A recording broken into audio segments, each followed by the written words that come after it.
기도하겠습니다. 온 땅이여 여호와께 노래하며 그의 구원을 날마다 선포할지어다. 그의 영광을 모든 민족 중에, 그의 기이한 행적을 만민 중에 선포할지어다. 하나님은 영이시니 예배하는 자가 영과 진리로 예배할지니라. 아멘. 오늘 우리에게 주신 하나님 말씀은 룻기 2장입니다.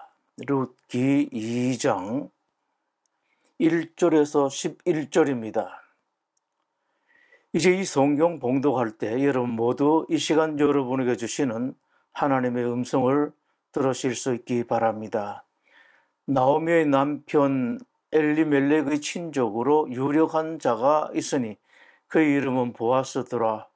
모압 여인 룻이 나오미에게 이르되 원하건대 내가 밭으로 가서 내가 누구에게 은혜를 입으면 그를 따라서 이삭을 줍겠나이다 하니 나오미가 그에게 이르되 내 따라 갈지어다 하매 룻이 가서 베는 자를 따라 밭에서 이삭을 줍는데 우연히 엘리멜렉의 친족 보아스에게 속한 밭에 이르렀더라. 마침 보아스가 베들레헴에서부터 와서 베는 자들에게 이르되 여호와께서 너희와 함께 하시기를 원하노라 하니 그들이 대답하되 여호와께서 당신에게 복 주시기를 원하나이다 하니라. 보아스가 베는 자들을 거느린 사환에게 이르되 이는 누구의 소녀야 하니 베는 자를 거느린 사환이 대답하여 이르되 이는 나오미와 함께 모압 지방에서 돌아온 모압 소녀인데 그의 말이 나로 베는 자를 따라 단사에서 이삭을 줍게 하소서 하였고 아침부터 와서는 잠시 집에서 쉰 외에 지금까지 계속하는 중이니이다. 보아스가 룻에게 이르되 내 딸아 들으라. 이삭을 주우러 다른 밭으로 가지 말며 여기서 떠나지 말고 나의 소녀들과 함께 있으라. 그들이 베는 밭을 보고 그들을 따르라. 내가 그 소년들에게 명령하여 너를 건드리지 말라 하였느니라. 목이 마르거든 그릇에 가서 소년들이 길어온 것을 마실지니라 하는지라. 룻이 엎드려 얼굴을 땅에 대고 절하며 그에게 이르되 나는 이방 여인이거늘 당신이 어찌하여 내게 은혜를 베푸시며 나를 돌보시나이까 하니 보아스가 그에게 대답하여 이르되 내 남편이 죽은 후로 내가 시어머니에게 행한 모든 것과 내 부모와 고국을 떠나 전에 알지 못하던 백성에게로 온 일이 내게 분명히 알려졌느니라. 살기 위해서 이스라엘을 떠나 모압으로 갔던 나오미. 그러나 남편과 두 아들을 다 잃어버리고 죽은 모습이 되어서 이스라엘로 돌아왔습니다. 둘째 며느리 룻도 함께 왔습니다. 10여 년 만의 일입니다. 이들에게 지금까지는 하나님이 없는 모압 땅이었지만 이제는 하나님이 계시는 곳 이스라엘입니다. 그러나 그렇다고 현실적인 문제가 당장 해결되는 것은 아닙니다. 일반적으로 하나님의 은혜가 실제적이고 가시적인 것이 되는 때에는 상당한 시간이 걸립니다. 하나님의 은혜를 삼하는 사람들은 이것을 알아야 합니다. 하나님의 장중에 들어갔다고 곧바로 하나님의 은혜가 현실적으로 가시적인 그 모습으로 나에게 다가오는 것은 아닙니다. 하나님의 사람들은 하나님의 때를, 하나님의 시간을 기다릴 줄 알아야 합니다. 당장 먹을 것을 구해야 했습니다. 늙은 시어머니가 나갈 수는 없고 젊은 며느리 룻이 먹을 것을 구하러 나섰습니다. 이삭 줍기를 합니다. 다행인 것은 나오미가 이스라엘에 도착한 때가 마침 추수 때였습니다. 이삭 줍기는 최소한의 품위를 지킬 수 있습니다. 만약 이삭 줍기를 할 수 없었다면 이 가족은 무엇으로 먹고 살 수 있었겠습니까? 그 경우 단 하나의 길밖에 없습니다. 최악의 길, 젊은 여자가 할 수 있는 일, 그 일밖에 없었습니다. 그러나 참으로 감사한 것은 하나님은 당신이 역사하실 때까지 당신의 사람들을 죽음의 고통 속에 그냥 내버려 두시지는 않습니다. 심하게 힘들 때는 피할 길을 주십니다. 뜨거운 길에서는 그늘을 주셔서 잠시 쉬게도 하십니다. 고린도전서 10장에서 말씀하십니다. 하나님은 미쁘사 너희가 감당하지 못할 시험 당함을 허락하지 아니하시고 시험 당할 즈음에 또한 피할 길을 내사 너희로 능히 감당하게 하시느니라. 그러나 이삭 줍기도 마음대로 할 수 있는 것은 아닙니다. 주인이 허락이 있어야 됩니다. 그런데 참으로 우연하게도 룻이 이삭 줍기 나간 곳이 시댁의 친족 보아스의 집입니다. 성경은 이것을 우연이라는 표현을 씁니다. 룻이 가서 베는 자를 따라서 밭에서 이삭을 줍는데 우연히 엘리멜렉의 친족 보아스에게 속한 밭에 이르렀더라. 친족의 밭에 가서 이삭 줍기 하게 된 것이 룻에게는 우연이었지만 그러나 하나님에게는 우연이 아니라는 사실을 알아야 합니다. 하나님께서 그렇게 만드신 것입니다. 그것은 하나님의 섭리였고 하나님께서 연출하신 것이었습니다. 옛날에 요셉이 이집트에서 죽을 고생을 한 것을 돌아봅니다. 많은 고생을 했습니다. 그런데 나중에 알고 보니 그 많은 고생, 가혹한 고통과 억울했던 일들이 다 하나님께서 연출하신 것이었습니다. 형들에 의해서 노예로 팔린 것, 이것은 육체의 고통뿐만 아니라 가슴의 고통이었습니다. 형들이 어떻게 그럴 수가 있습니까? 보디발의 집에서 잘해서 살만 했는데 이번에는 보디발의 아내 유혹이 있었습니다. 요셉이 단호하게 뿌리쳐서 유혹을 이겨내었는데 도리어 누명을 덮어쓰게 되었습니다. 그것 때문에 요셉은 감옥에 갑니다. 이것도 전부 다 하나님의 연출이었습니다. 그 감옥이 아니었으면 만날 수 없었던 이집트 고위 관리들을 감옥에서 만나게 되었습니다.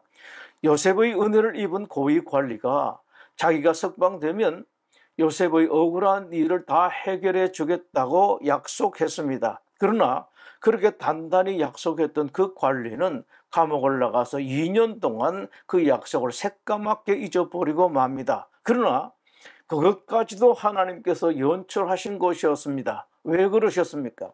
하나님께서 하실 일이 있었기 때문입니다. 요셉을 이집트 총리로 만드셔야 했기 때문입니다. 그 일을 위하여 요셉의 갖가지 고난, 고통을 다 하나님께서 연출하셨습니다. 룻의 그 일도 마찬가지였습니다. 우연히라지만 그것은 우연이 아니고 하나님이 계획하시고 인도하신 것이었습니다. 그것을 확인시켜 주시는 말씀이 4절의 마침 보아스가 베들레헴에서부터 와서라는 말씀입니다. 늘 있는 일이 아니었습니다. 보아스가 어떻게 추수하고 있는지 밭에 한번 나가 보아야 하겠다고 생각하고 나갔더니 마침 그때 룻이 보아스의 밭에서 이삭 줍기를 하고 있었다는 말입니다. 세상에는 우연이 없습니다. 필연밖에 없습니다. 억울하고 원통해도 원망하지도 말고 누구 탓하지도 마십시오. 세상도 사람도 탓하지 마십시오. 잘나서도 잘되었어도 스스로 자랑하지 마세요. 자기가 이룬 것이 아니라 그 모두 다 하나님께서 하신 것입니다. 성경의 모든 곳에서 하시는 말씀이 이것입니다. 혹시 현재 삶이 여러분 마음에 안 든다고 할지라도 어떤 사람이 여러분을 힘들게 하고 그 사람으로 말미암아 고통스럽기도 하고 서러움을 당하기도 하고 정말로 가슴 아픈 일을 당했다고 할지라도 다 하나님께서 하셨다는 것을 얼른 아십시오. 하나님의 손을 벗어나는 우연은 없습니다. 밭에 도착한 보아스가 일꾼들과 인사를 나누는데 보아스가 일꾼들에게 나눈 인사에 눈길이 갑니다. 보아스가 일꾼들에게 여호와께서 너희와 함께 하시기를 원하노라 라고 말하니 일꾼들은 여호와께서 당신에게 복 주시기를 원하나이다 라고 대답합니다. 이 인사를 잘 살펴보면 그냥 인사가 아니라 무언가 남다른 인사라는 것을 알 수 있습니다. 주인도 그냥 하는 인사가 아니고 일꾼들도 그냥 드리는 인사가 아닙니다. 서로가 상대방에게 마음을 다해서 인사를 하고 있습니다. 일꾼들은 주인 보아스로 말미암아 생계를 이어나가는 사람들입니다. 흔히 사람들은 자기가 그런 위치에 서면 일꾼들을 함부로 대하기 쉽습니다. 나 아니면 저 사람과 저 사람의 식솔들이 어떻게 생계를 이어갈 수 있나? 저 사람들은 나로부터 대단한 도움을 받고 있다고 생각하기 십상입니다. 그래서 함부로 말하고 함부로 대합니다. 고용인에게 혹은 나에게 주문을 받아서 하는 하청업자들에게 함부로 하는 사람들이 있는 정도가 아니라 상당히 많습니다. 보아스는 그것이 아니었습니다. 일꾼들을 존중하고 있습니다. 보아스는 갑의 행세를 하지 않습니다. 주인과 일꾼들, 주종 간에 서로를 귀하게 여기는 것을 이 인사에서 볼 수 있습니다. 그것이 보아스의 인격이었습니다. 신약 성경에서 예수님으로부터 제일 사랑받는 사람은 예수님을 찾아왔던 백부장입니다. 예수님께서 그 백부장을 그렇게 귀하게 여기면서 제자들과 주변에 있는 사람들에게 그렇게도 치하하셨던 까닭은 그 백부장이 자기의 병든 하인을 지극히 아꼈기 때문입니다. 따르는 자들에게 이르시되 내가 진실로 너에게 이르노니 이스라엘 중 아무에게서도 이만한 믿음을 보지 못하였노라. 자기를 위한 것도 아니고 자기 가족들을 위한 것이 아니라 당시로서는 하나의 도구에 불과하던 하인을 위해서 예수님을 찾아왔습니다. 당시 그런 모습은 정말 쉽지 않은 것이었습니다. 로마인이 유대인인 예수님을 찾아오는 것, 로마인 고위 관리가 유대인 젊은 랍비를 찾아와서 부탁한 것은 아주 특별한 일이었습니다. 그 백부장을 보시고 예수님께서 놀라십니다. 이런 사람도 있구나. 여러분, 복받는 사람에게는 항상 복받을 사람의 모습이었습니다. 겉으로 보면 어쩌다가 복을 받은 것 같지만 그렇지 않습니다. 받을 만한 이유가 틀림없이 있습니다. 뭔가 있습니다. 여러분은 사람에게 그리고 하나님에게 사랑을 받을 무엇이 있는지 한번 돌아보십시오. 룻도 그러했습니다. 보아스가 사환에게 이는 누구의 소녀냐 하고 물었습니다. 보아스가 이렇게 물은 이유가 무엇일까요?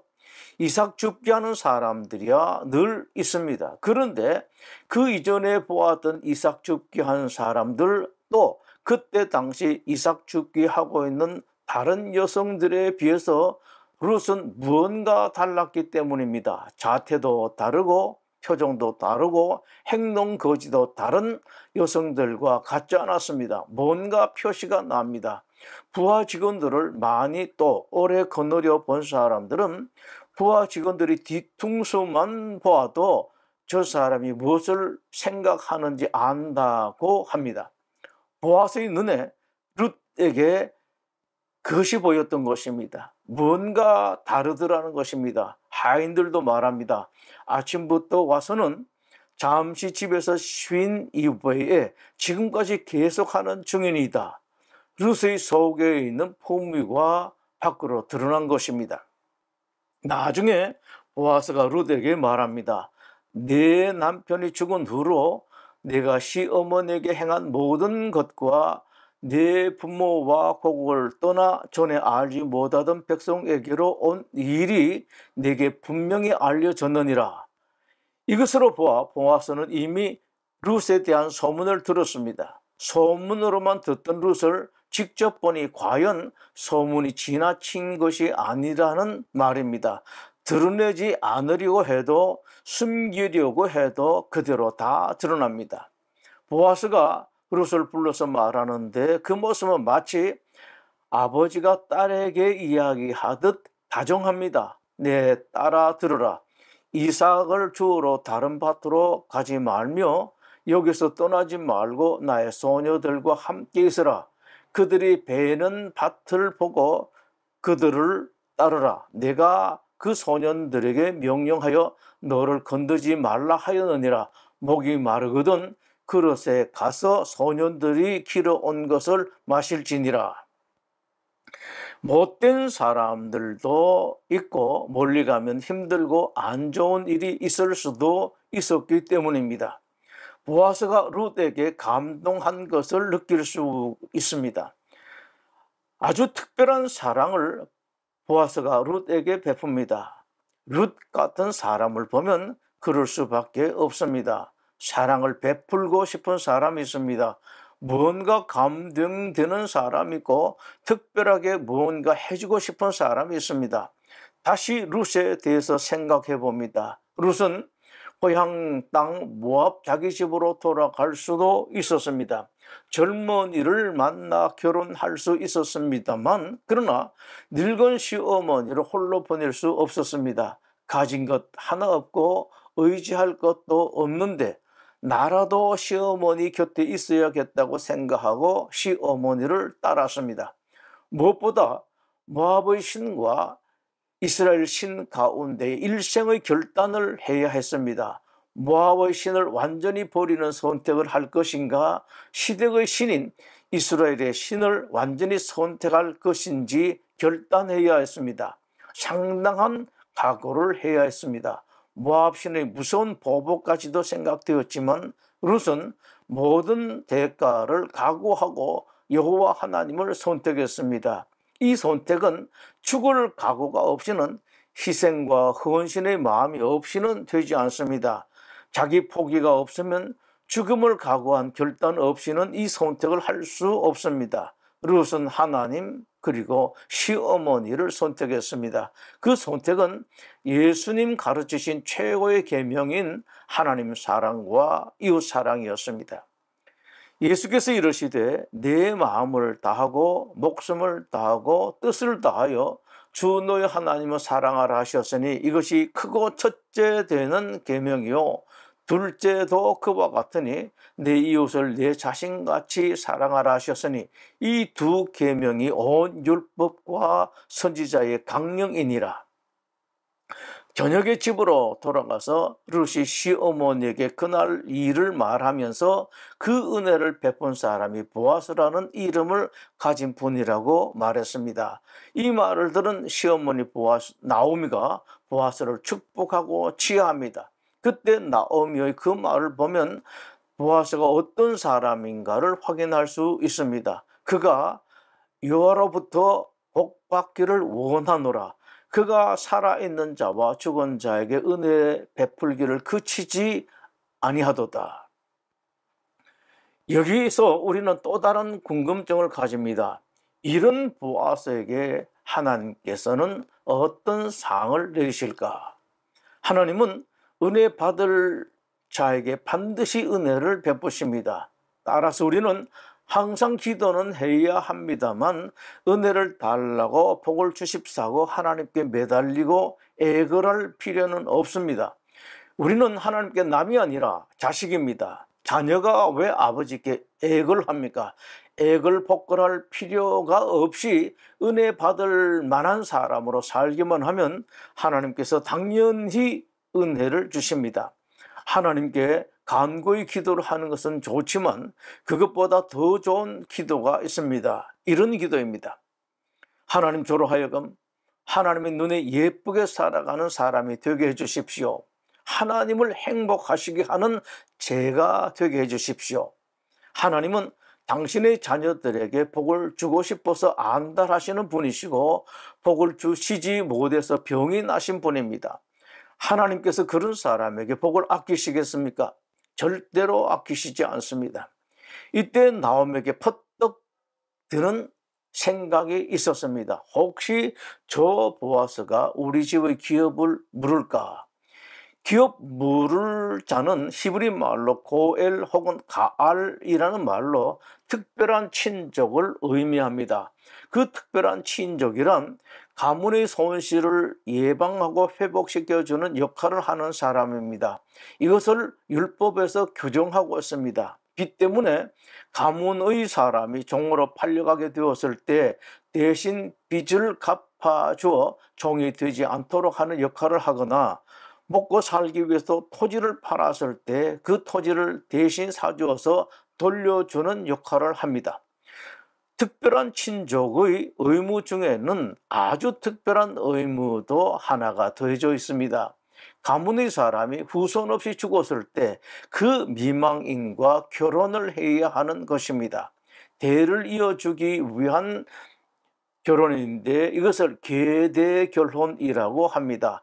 계대결혼이 특별한 것은 기업 물을 자가 그 땅을 사주어도 그 땅은 자기 땅이 되지 않고 미망인의 본래 남편 집안의 땅이 됩니다. 또 자식을 낳아도 그 자식은 자기 자식이 되지 못하고 죽은 사람의 자식이 됩니다. 이스라엘 백성들은 맨 처음에는 이 법을 잘 지켰지만 세월이 지나가면서 점차 지켜야 할 의무로 생각하지 아니하고 자기 선택에 따라서 하거나 하지 않아도 되는 것으로 인식하기 시작했고, 급기야는 이득이 될 때만 계대 결혼을 하고 그렇지 않으면 하지 않았습니다. 이것을 아는 나오미는 보아스 정도라면 어쩌면 율법 본래의 가르침을 따라서 계대 결혼을 수락할지도 모른다는 것을 생각합니다. 이런 기대를 가리켜서 골기대라고 합니다. 22절에서 나오미가 룻에게 말합니다. 내 딸아, 너는 그의 소녀들과 함께 나가고 다른 밭에서 사람을 만나지 아니하는 것이 좋으니라.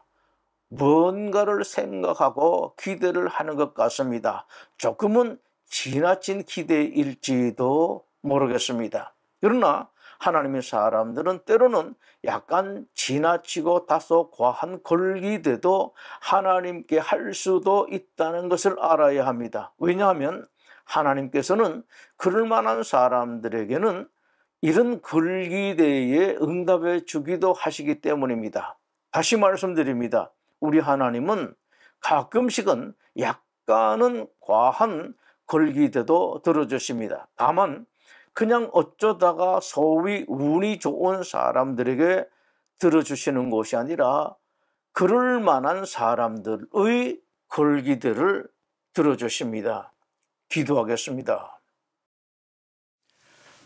우리를 구원하기 위하여, 우리의 참된 행복, 최고의 행복을 위하여 우리 대신 십자가에 죽으신 우리 주님 예수 그리스도의 은혜와 인생과 역사의 주인이신 아버지 하나님의 지극하신 사랑하심과 성령님의 감동, 감화, 교통하시는 은사가 이 자리에 함께한 하나님의 모든 성도들과 그 가정들 위해 지금부터 영원토록 함께 하시옵기를 간절히 축원하옵나이다. 아멘.